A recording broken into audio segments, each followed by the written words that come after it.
Well, fight fans, it has definitely been a minute since I've been in here and talked some boxing.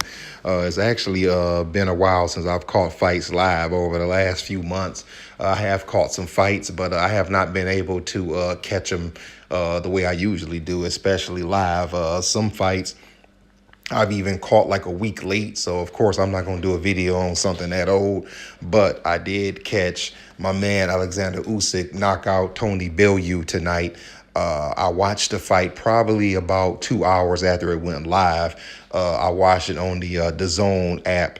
I had to watch the fight actually a couple of times because streaming it on Apple TV, I would get a lot of interference. It would pause a few times, and of course, as some of you might have experienced, it goes from HD to not even something worse than 480i. It just was just all blurry, so I had to watch it again off of the app so I could kind of see everything clearly. Now, let me get to the fight. As I said on Twitter earlier this week, I picked Usyk to win by UD. I thought that Tony Bellew would be tough enough and he would be crafty enough to hang in there. I didn't think he would get knocked out, even though Usyk going into the fight had 15 wins with 11 knockouts. As much as I respect his skill, I never thought that he had just serious power. He has good power, but I didn't think it was serious power. And I thought that Tony Bellew would at least be able to hang in there and make it to the end of the fight. But as we all saw, that's not what happened. I thought it was a pretty good fight. I didn't judge it. I just watched it. The commentators I was listening to said that they had Bellew winning. At least one of them did, said he had Bellew winning the first 3 rounds. I didn't see that. I saw Usyk boxing great all 7.5 rounds.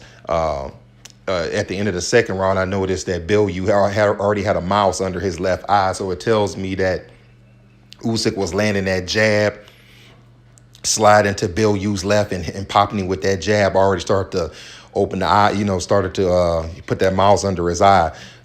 It wasn't until the 5th round that I personally thought that Usyk landed his first real good shot. He hit Bellew with a left hand, and I think it began to go downhill from there. He began to do a decent amount of body work, and in the 7th round is when I think he took the rest of the gas out of Bellew's tank. He hit him a few times with body shots, and then that left hand was just coming hard, and it was coming repeated. And I think Bellew really honestly didn't recover from that. In the 8th round, you saw what happened. More left hands. Bellew, for some reason, was going against the ropes and not really moving much.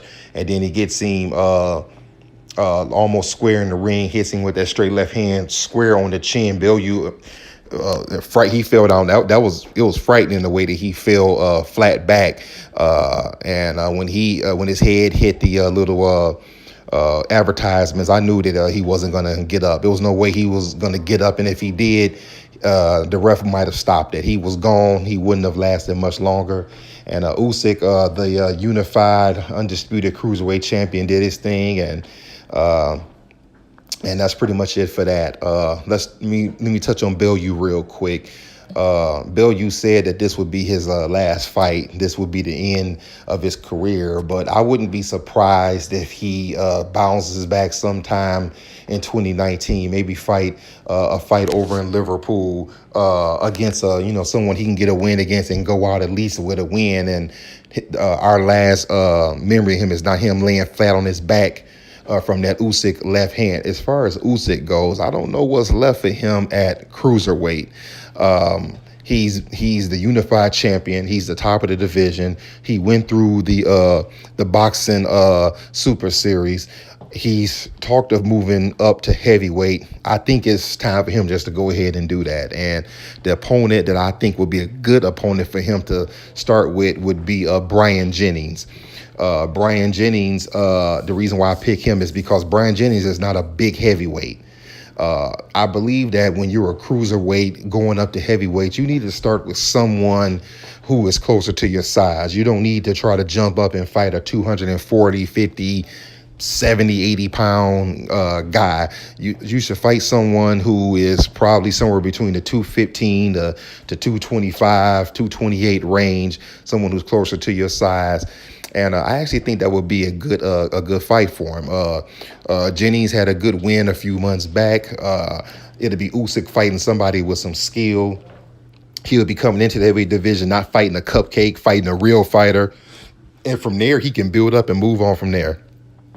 All right, fight fans, that's pretty much it. It's like I said, it's been a while since I did a video, and I'm going to, or at least I hope that I'm going to be able to catch more fights the night that they happen and be able to get some more videos in here.